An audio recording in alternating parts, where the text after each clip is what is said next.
Buenos días. Español para principiantes, beginners, principiantes. That's what we're doing today. And we have done the lección preliminar, the preliminary lesson, and it focused on pronunciation and spelling. So if you don't have any questions, I have a test for you. So the floor is open for questions.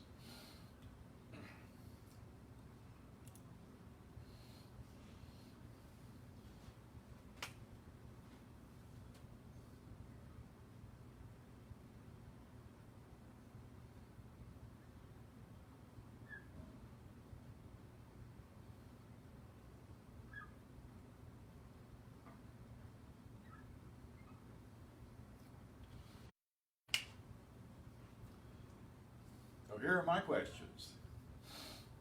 How do you pronounce that? Q-U-I. Q-U-E.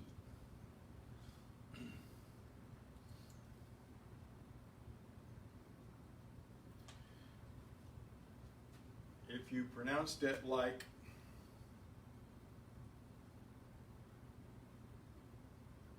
key in English, you'd be right. Any other way, you'd be wrong.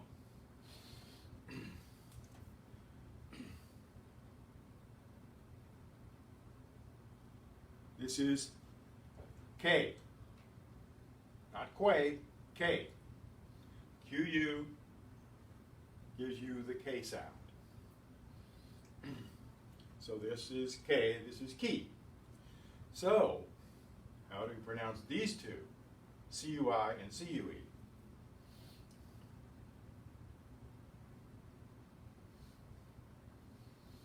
That's where what we know is the Q sound comes in. So, I'm not sure how we would spell it in English, but it's qui, and this is que. Ki, ke, qui, que.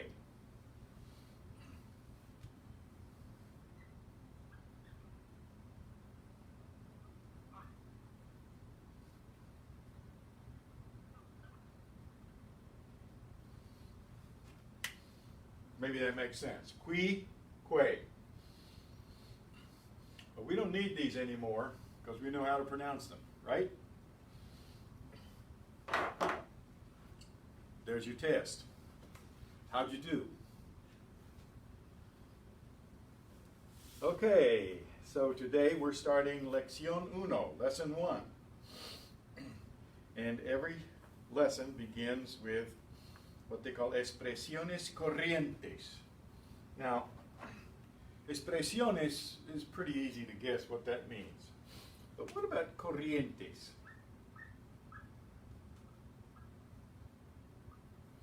Corriente is an adjective meaning current or running, in other words, ongoing. And it takes on the meaning of ordinary or everyday. Okay, current, every day. So expresiones corrientes are everyday expressions. So this begins with a simple dialogue. Saludos.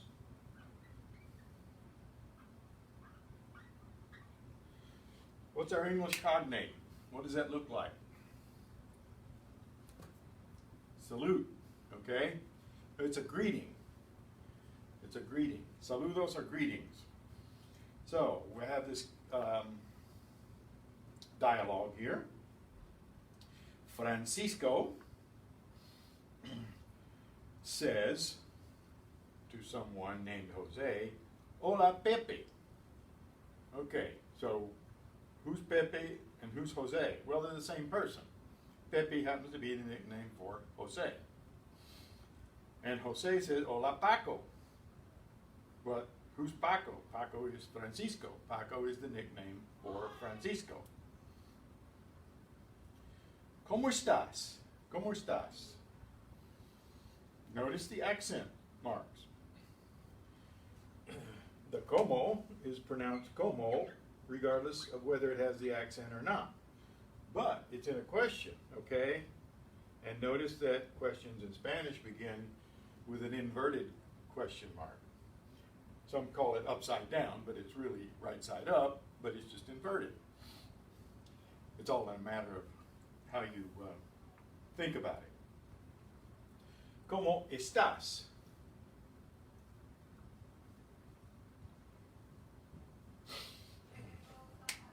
So, estás is one form of the verb estar. The verb infinitive is estar. Okay, now, how are you? Estar is the infinitive, and it means to be, but only in the sense of a condition or a location. There's another verb to be, which is ser, and that means in the sense of what person is, what they're like, what their occupation is, something like that. So, he's asking, ¿Cómo estás? And the understood subject here is tú. But we don't need the tú because this tells us that the subject is tú.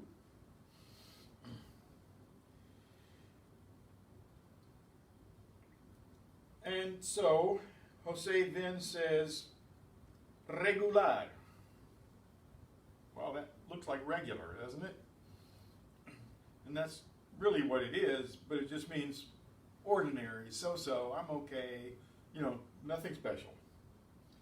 Y tú, and you, ¿qué tal? ¿Qué tal is very idiomatic for the same thing.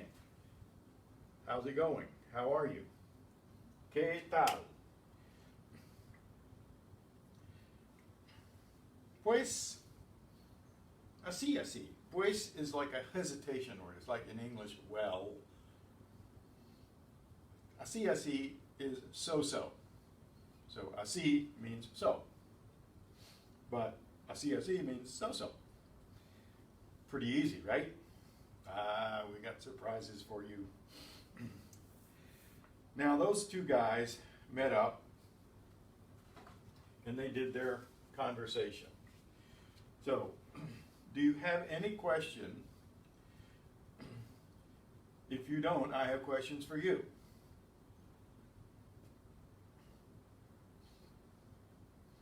Look at the punctuation. You see the upside down question mark is echoed by the upside down exclamation mark. Not really upside down, it's just inverted. Think of those as synonyms maybe, but hey, it's all in the subtle type meaning. If we say upside down, it doesn't sound right, but if we say inverted, it sounds like it's intentional, which it is. Now we have Hola Concha. Hi, Concha. Hola, Carmencita.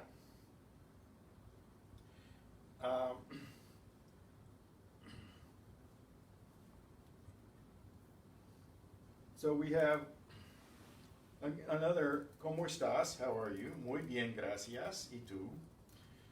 Very well, thank you. And you? Muy bien. So, the women seem to get along okay, a lot better. The other, those Francisco, así, so, he's kind of like dismissive. So you can see the subtleties in the comments in the conversation here. Muy bien, very well.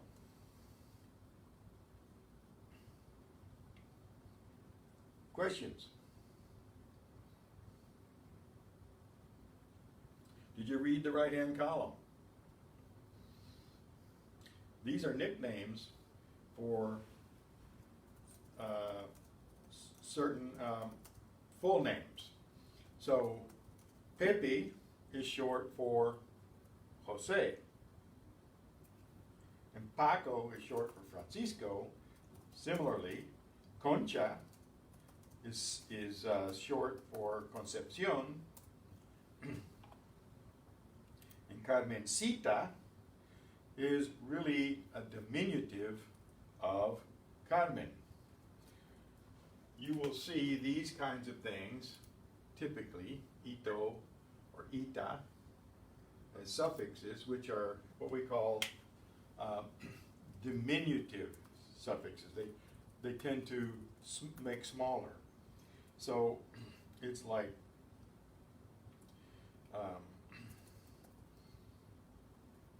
instead of Jose, they say Paco.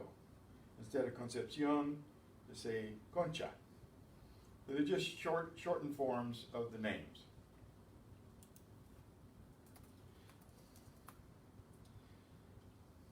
So if you read the right-hand column,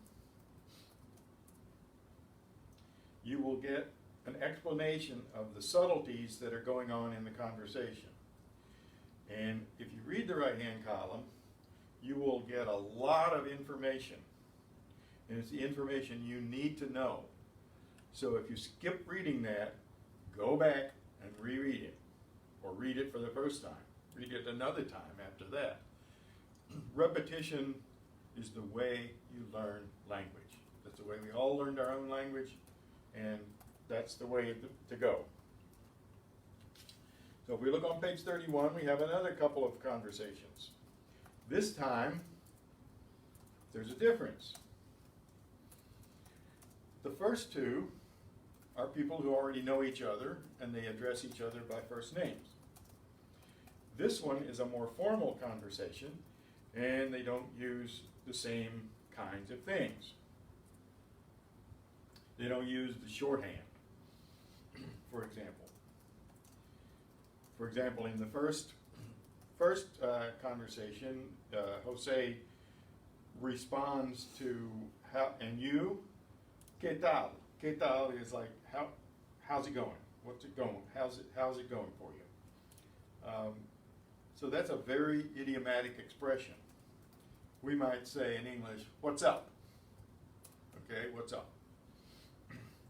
In the conversation on the page 21, we have people that are addressing each other more formally. They would address each other by surname, probably. So, Carlos begins, Buenos dias, señorita. Good morning, miss. In other words, señorita is a respectful name, a way to address someone. And that señorita is Profesora Sanchez. And she says, Buenos dias, Carlos. She's able to address him by first name because she has a higher rank. She's the professor, he's the student. Carlos says, ¿Cómo está usted? Now, what's the difference between ¿Cómo está usted and ¿Cómo estás? In the other, one is a familiar. ¿Cómo estás? Is the familiar, or the ¿Cómo estás?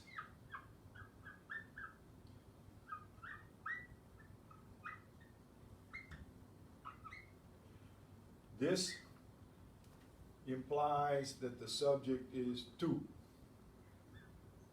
That's the familiar singular you. Now, in this case, la profesora Sánchez is then asked by Carlos, ¿Cómo está usted?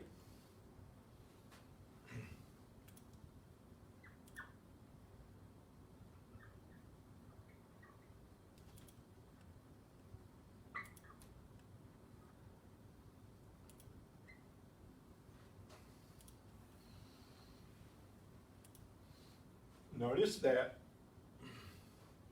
está goes with usted, and estás goes with tú. This es will signify in a verb that the subject is tú, whether it's spoken or not. And similarly, ¿Cómo está? Could have left out the usted, but it's typical to have it used, at least at first.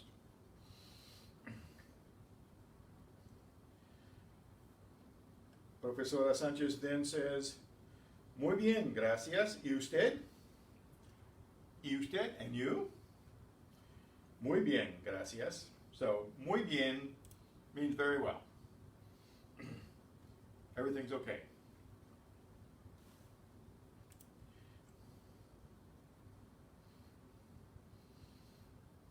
Now, we have a third conversation. Is it clear so far? Usted versus tú?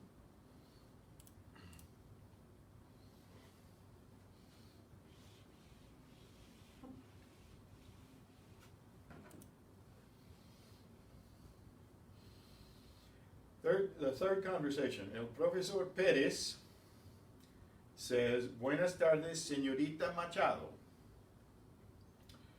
She replies, although her first name is Anita, we learn, muy buenas tardes. Very good afternoon to you, so to speak. El profesor Pérez then says, ¿Cómo está usted, señorita?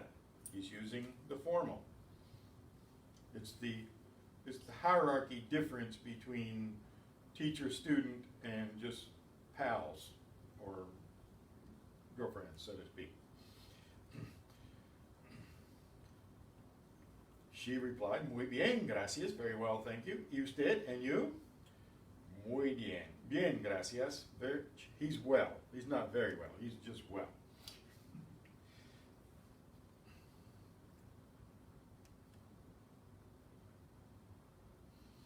Now you will see on your copy that there is written out to the side a little phrase called muy buenas.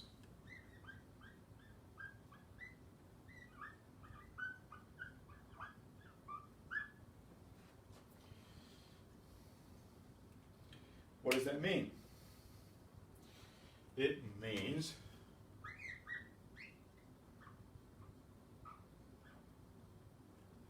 because we know it's afternoon, no use in repeating tardes when you can just say muy buenas. So that could be one reply to buenas tardes, muy buenas, because it's understood that you mean buenas tardes.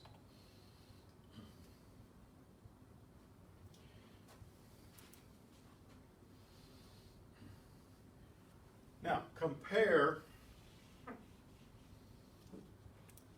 the first conversation on that page to the second conversation.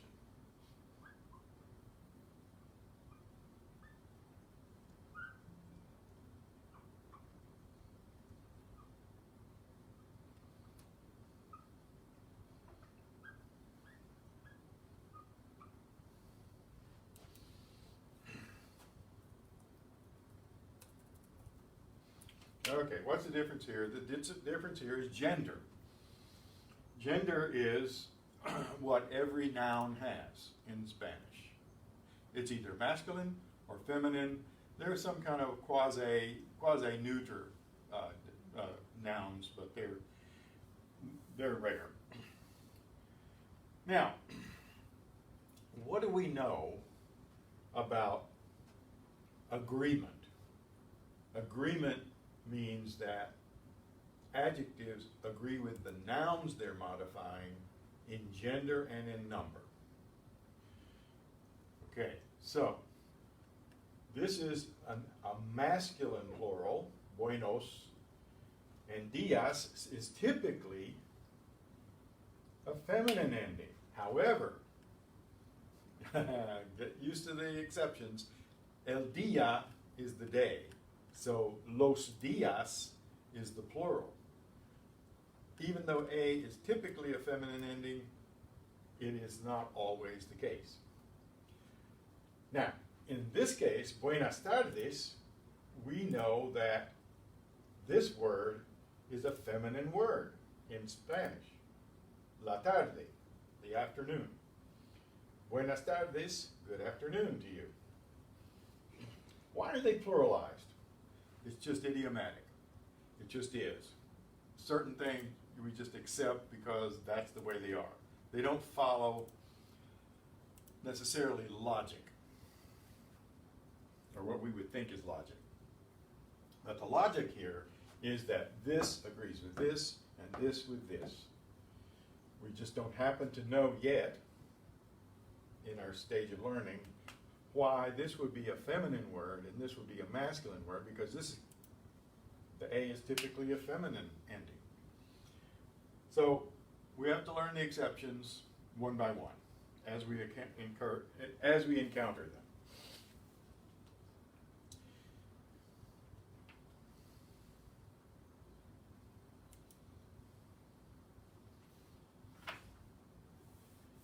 Page 22. More says, muy buenas noches. Good evening, good night. Good evening is more like.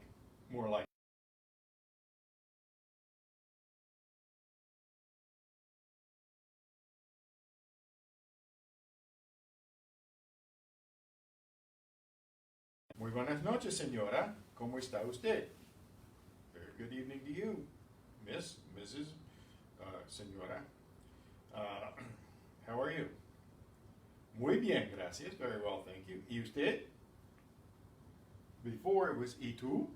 Now it's ¿y usted? And you? Muy bien, gracias. So we have the same kind of situation. It's just that this is a formal conversation, whereas the first one we saw was familiar.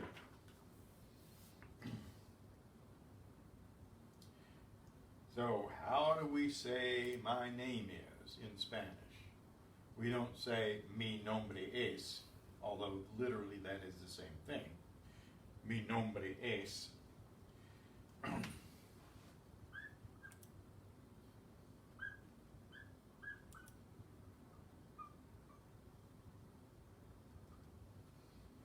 But we don't use it that way. We say me llamo.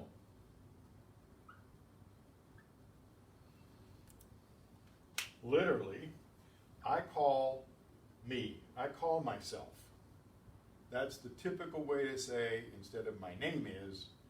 So we'll just put a bracket around that, and then we'll put underlines on this because that's what you use.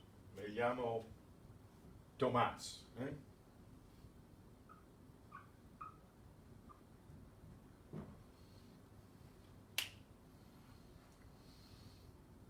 Now, what about these accent marks?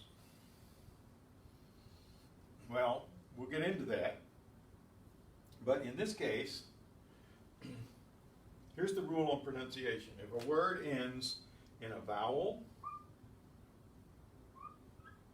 an N, or an S, the stress, the spoken stress,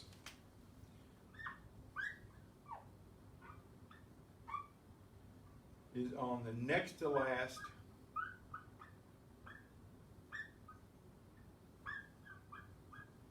syllable.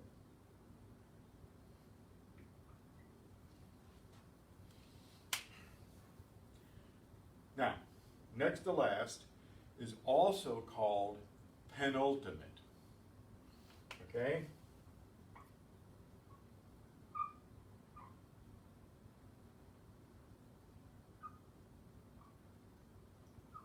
So the standard is, if a word ends in a vowel or an N or an S, the typical ordinary stress is on the penultimate, that is the next to last syllable. So, let's look at some of these words and see how that holds up.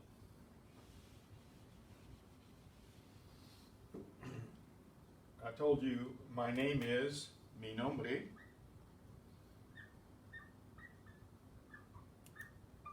Es Tomás.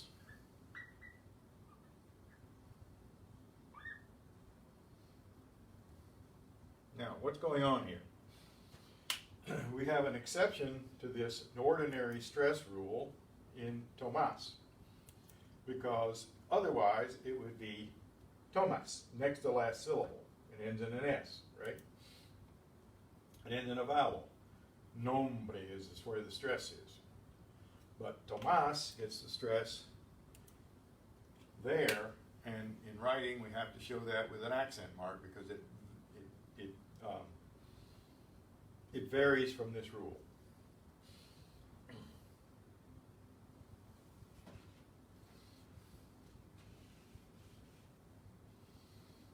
Question about the rule.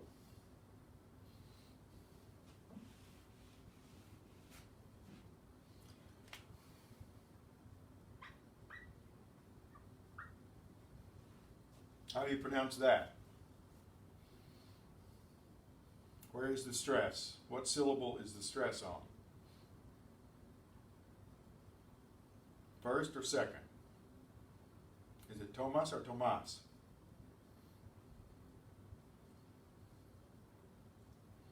Ends in an N or an S or a vowel, so the normal stress is on the next to the last syllable, in this case the first of two syllables. That's why Tomas, the name, has an accent on the A.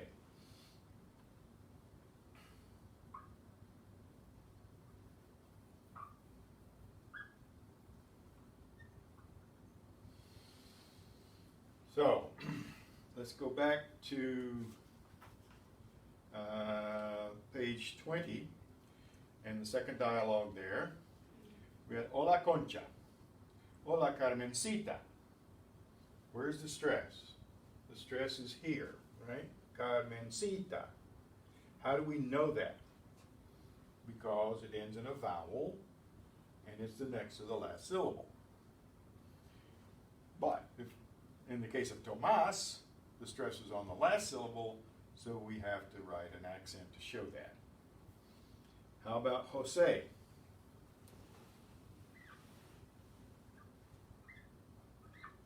Where is the stress? In Jose, it's on the last syllable. So it doesn't conform to that rule, so Jose is properly written with the accent where the stress is, Jose.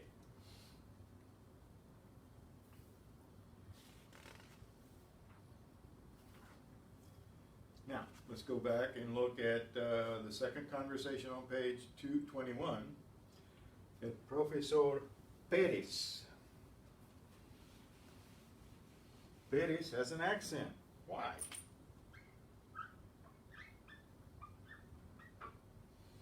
Well, it's not an ending in an N or an S or a vowel, but it's still stressed on the next to the last syllable. So it's the other way around. We have to write the accent on this guy's last name because his stress is on the first syllable and it doesn't end in an N or an S. If this didn't have the accent, the pronunciation would be Pérez. Okay, so it's Pérez. And you'll see that in the print.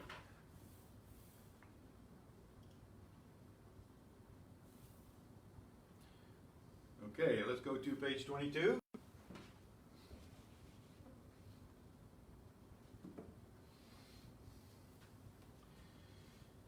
La Señora López. Which syllable is señora stressed on? Señora, there are three syllables. It's not señora, it's not señora, it's señora. That's the next to the last syllable. So it doesn't need an accent to show that, as it fits a regular pattern. Her last name, Lopez, we know, has to have an accent because it's not, doesn't end in an N or an S, but it is stressed on the second of the first of two syllables.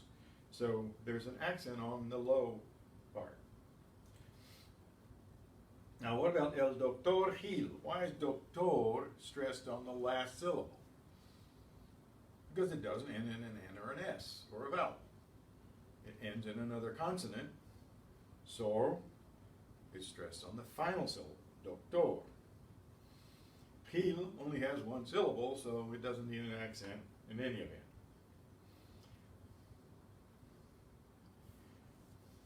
let's go to the last dialogue. Roberto, ¿cómo te llamas? ¿Cómo te llamas?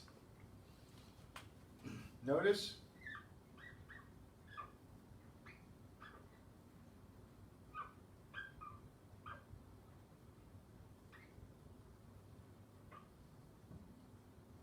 we have an accent mark on como.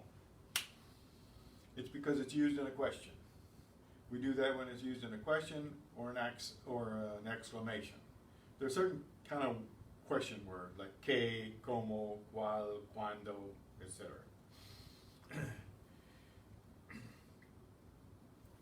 So, ¿cómo te llamas? What's your name? What do you call yourself? So what's the subject of this verb? Tu. It's understood. And it's understood because this tells you that. And this means, what do you call yourself? What do you call you?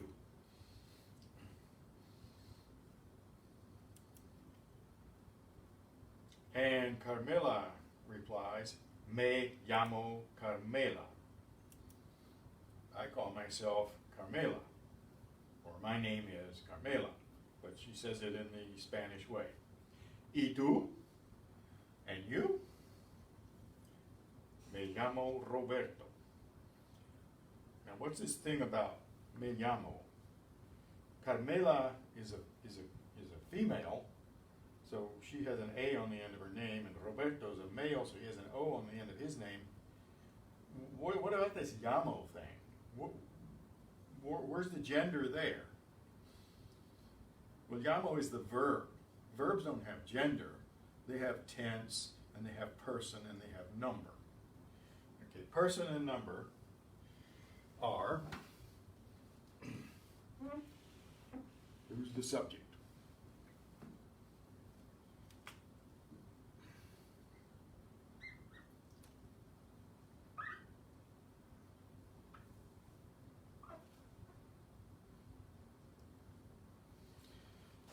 First person, second person, third person, singular and plural. Person and number, singular or plural. There are only two numbers in grammar, right? Isn't that easy? And there are only three different persons. However, there's a cute little twist on that we'll go over in a minute. The singular of the first person, definition of the person, the first person is the person speaking. Okay, so one person speaking says I, okay? In Spanish, yo. The plural of I is we, okay? So in Spanish, that's nosotros. Or if it's all women, nosotras. Now the second person is the person spoken to. That's you. Okay, we already know that that's tú. Or in the formal, it's usted, and I'll abbreviate it. Usted. We'll get to this trick in a minute. The plural of tú is a lot like that, but it's vosotros. Or if all women, all female, vosotras.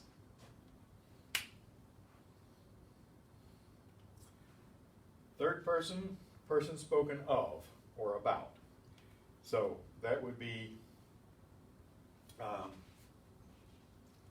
he, she, or it, or someone's name. He is él. She is ella. And if you're referring to something that doesn't have a gender, they use a neuter form that looks like a masculine, but it's ello.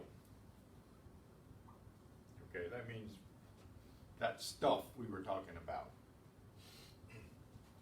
The plural is ellos or ellas. We know the gender here because we have a plural of them. So this is they. If they are all female, it's ellas. If they're all male or mixed gender, it's ellos. You have to remember that the masculine in grammar dominates. If it's a mixed group, you use the masculine. That may be cultural, but we're used to that too.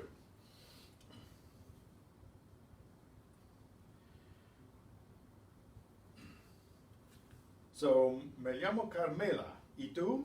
Me llamo Roberto. My name's Carmela, and you? Me llamo Roberto. My name is Roberto. El profesor, ¿cómo se llama usted? This is formal, okay? Profesor and estudiante. We got a hierarchy here. El estudiante norteamericano, me llamo Jack Smith. ¿Cómo se llama usted, señor? What is your name, sir? Me llamo Wilson. Wilson. That's the way they say it in Spanish. Wilson. They might even mispronounce it and say Bilson, because they equate the V and the W sometimes. So you get the hierarchy, the social hierarchy here. You use the familiar or the formal.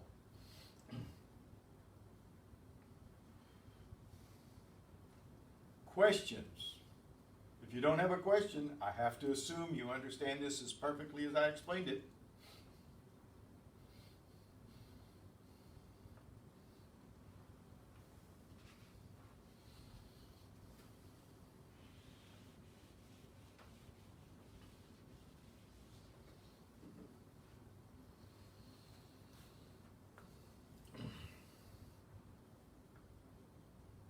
Okay, read the right-hand column. If you haven't done it already, do it. If you've done it already, read it again. Kathy wants you to go over the L, Ella, L's. Okay. Please, she said. El means he. That's with the accent. That's different from the word el, which means the without the accent. That means he. Ella is the feminine of el, she.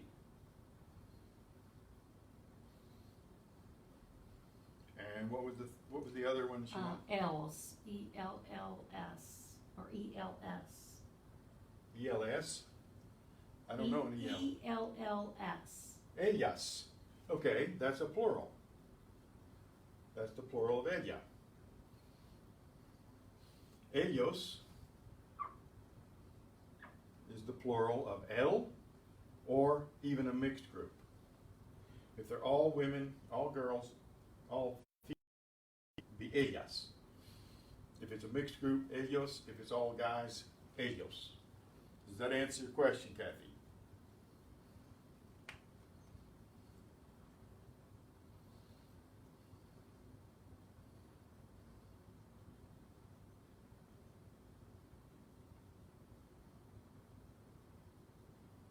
Yes.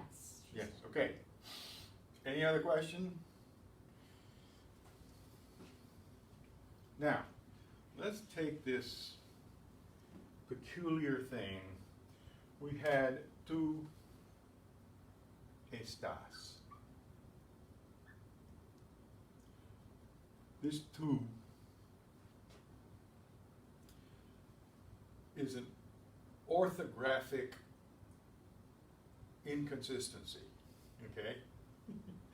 Because we also have this word, tú. This is the subject. This is the he, or I mean the you, the person. This is your. That's an adjective, meaning your.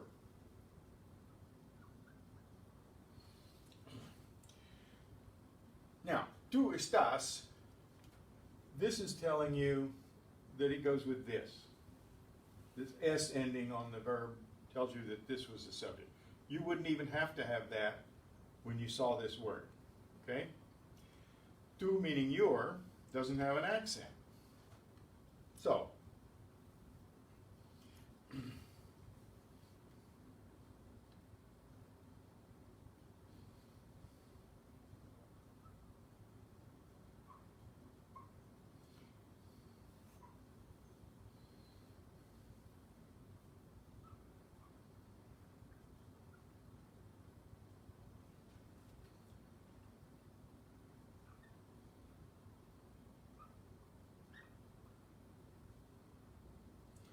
¿Dónde están tus libros?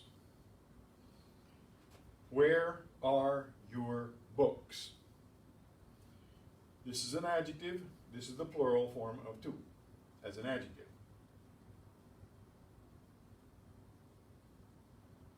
Where are your books? This has to agree with this. The adjective agrees with the noun it modifies in gender and in number. This doesn't have a separate form for the gender.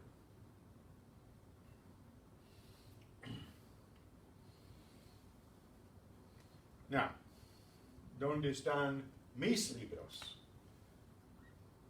Mi means my. Mis libros would be my books. But the S has to be there. If it's just one book, ¿dónde está mi libro? Where is my book?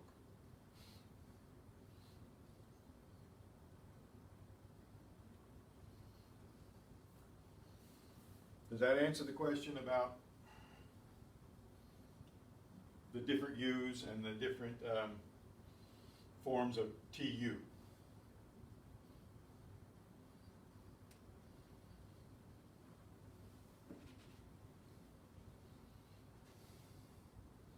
The word orthography means spelling generally, but in Spanish it includes whether the diacritical marks are there or not.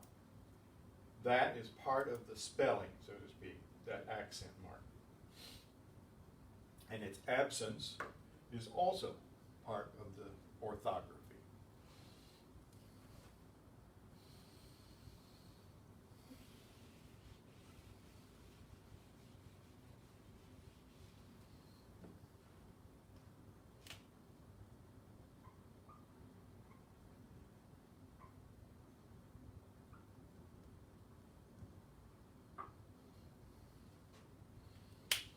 ¿Cómo estás? What's the subject? How are you? Which you is that? That's tu. We don't need to say tu because this tells us the subject is tu.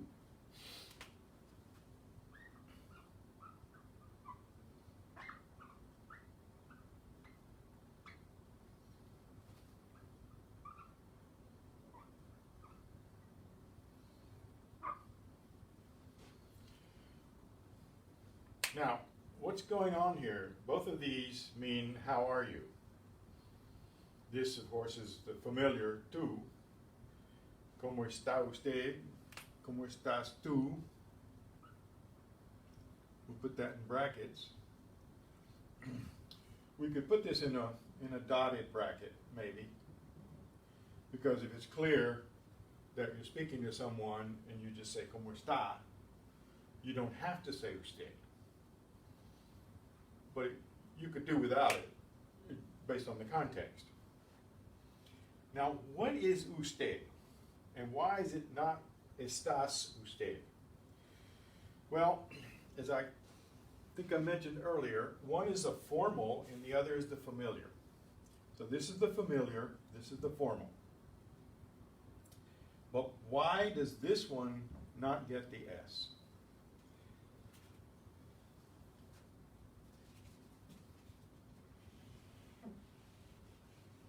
Little linguistic history.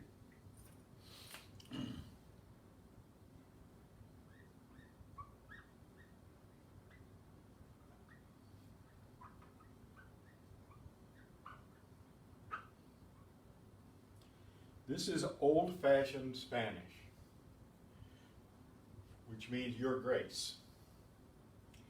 Now, historically, they used this, which is kind of like the plural of tu in today's Spanish, but in the past it was merely honorific. In other words, it was your grace, so to speak, okay? Your grace, you would say, vuestra merced. You just bow and give all the honor to the person of higher social rank.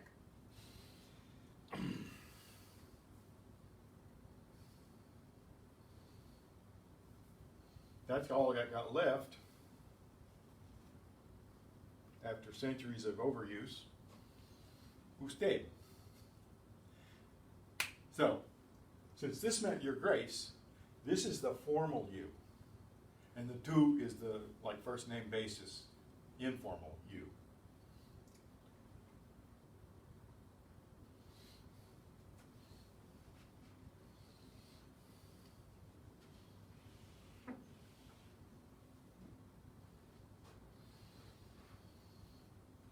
So,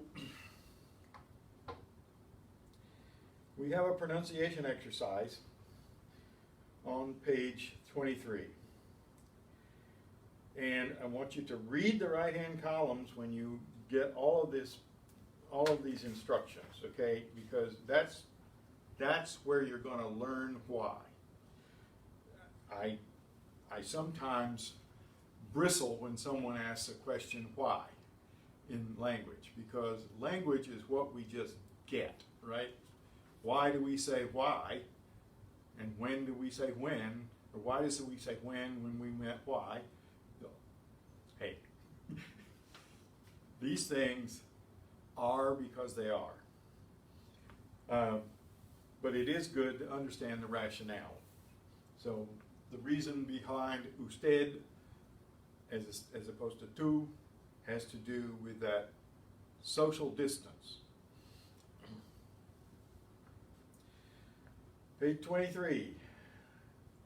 Where is the stress? And you'll see that they're talking about the accent. We call it accent, but accent, when I explain in Spanish, is the accent mark. That's that little doohickey over the vowel.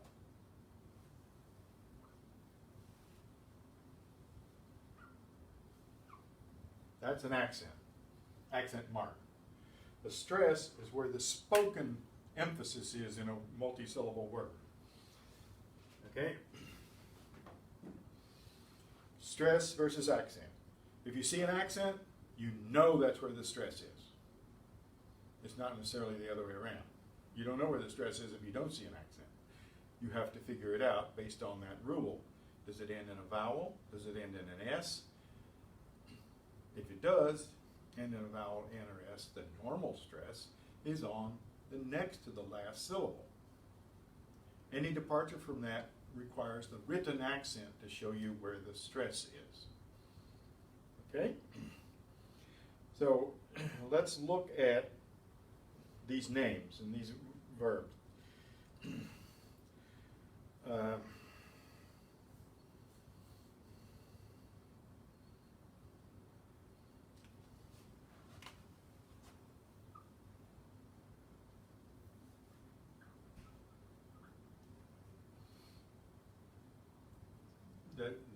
The word ending, if it ends in N or S or a vowel, the next to the last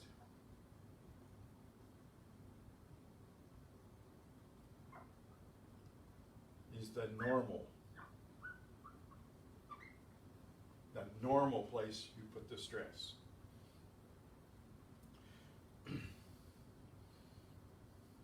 If it ends in any other consonant, the normal stress is on the last syllable.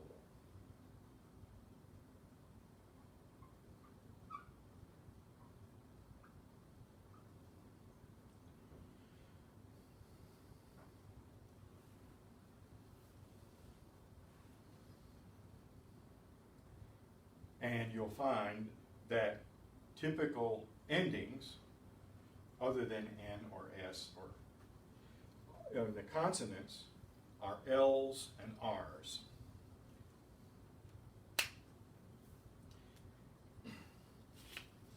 Okay, so any departure from that rule requires an accent mark. Let's look at these words on page 23. We'll read down each column in each group. Conchita, see the boldface, they're telling you where the stress is. Estudiante, profesora, Carmela, Roberto. All of those are stressed on the next to the last syllable. They end in vowels. These end in N, following the same rule. Carmen, Loren, entran, forman, meeting. What do you think meeting means? Meeting. It's just the way they decided to pronounce meeting. Okay, words ending in S, stressed normally on the last on the next to the last syllable. Tardes, gracias, hoteles, libros, señoritas. Okay. Now, consonants other than N or S, like L's, Z's, D's, these are common. L's, for example. Inicial, residencial, cañaveral, coral. Inicial, you know that means initial. Residencial, you know that means residential. Cañaveral, that means a field of caña, a cane field. Coral, you know that means coral.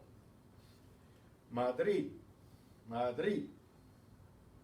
Usted, libertad, fraternidad. All the DADs and TAD words are like our ITY words in English.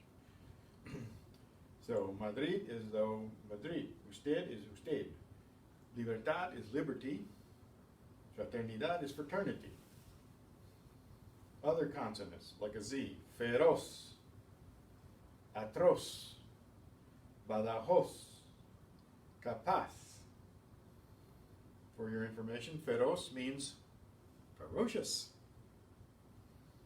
Atroz means atrocious. Badajoz is the name of a city in Spain. That's why it's capitalized. And capaz means capable. Able or capable. Okay, next group. Motor, locutor, profesor, distribuidor, distribuidor, distribuidor. Okay, distribuidor. 4 syllables. Paraguay, Uruguay, Godoy, estoy.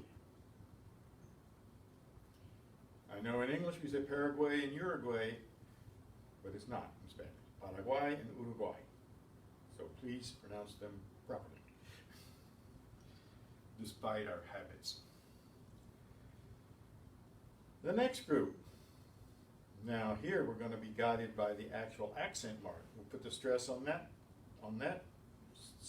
syllable, and in each one, the accent is telling us that it's not ending in an N or an S, and we stress it on that syllable despite all of that. So, teléfono, teléfono,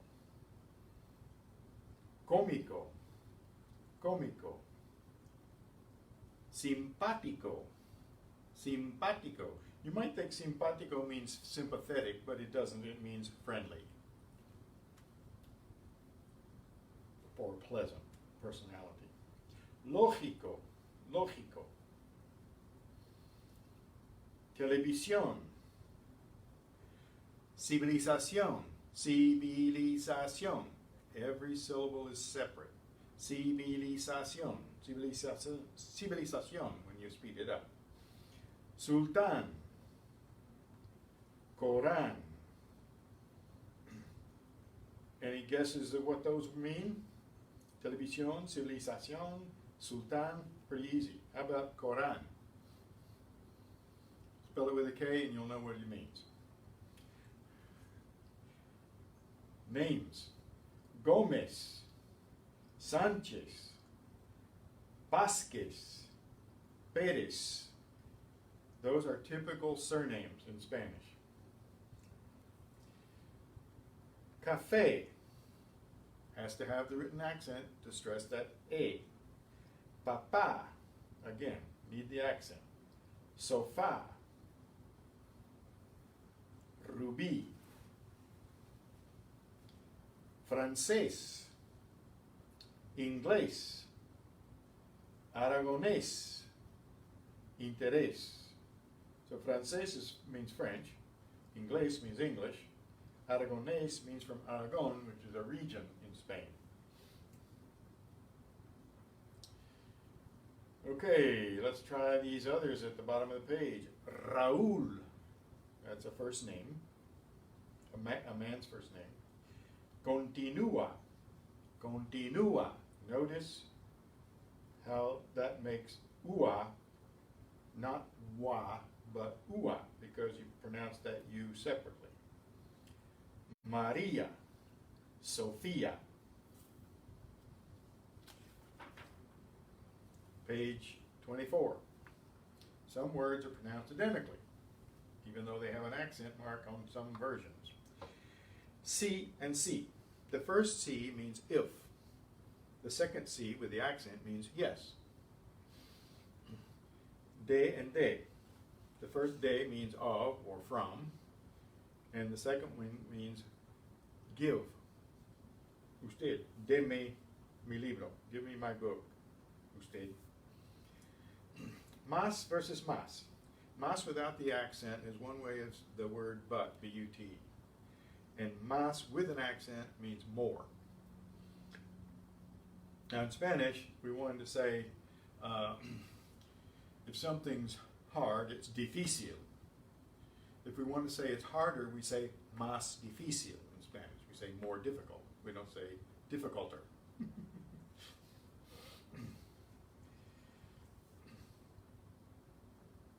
Me without an accent means my. Me with an accent means me, as an object of a preposition, for example.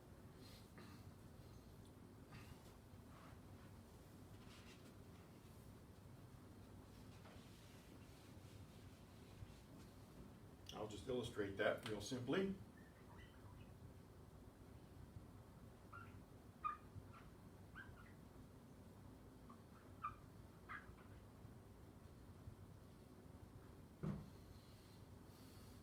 Mi libro es de mí. My book is mine. That's just one way to say mine. The real way to say it is mío. Mi libro es mío.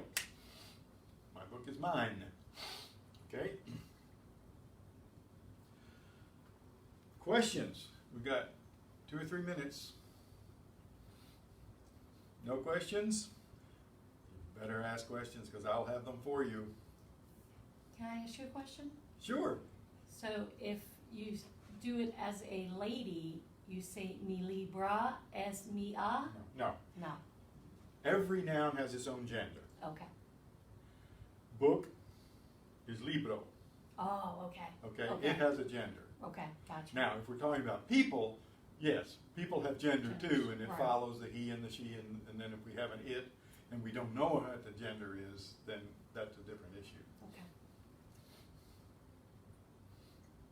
Just to go back, él means he, ella means she, Mm-hmm. and if we were talking about something that we didn't have a reference to any noun that we knew the gender of, it would be ello, and that would be considered neuter, because it's like that stuff we were talking about. There's no way to assign it a gender, Mm-hmm. because it doesn't have a specific referent. Mm-hmm. That pretty much is that on those. So, so this is a pronoun. This is an adjective, okay? Mhm. This is an adjective. Mhm. This version is used when it's not right next to the noun it modifies. So, mi libro, My book. we could say, el libro es mío. The book. The book is mine. Okay. Okay, make sure you know how to pronounce ki and k versus qui and que. First thing we did, right? Okay. See you next week.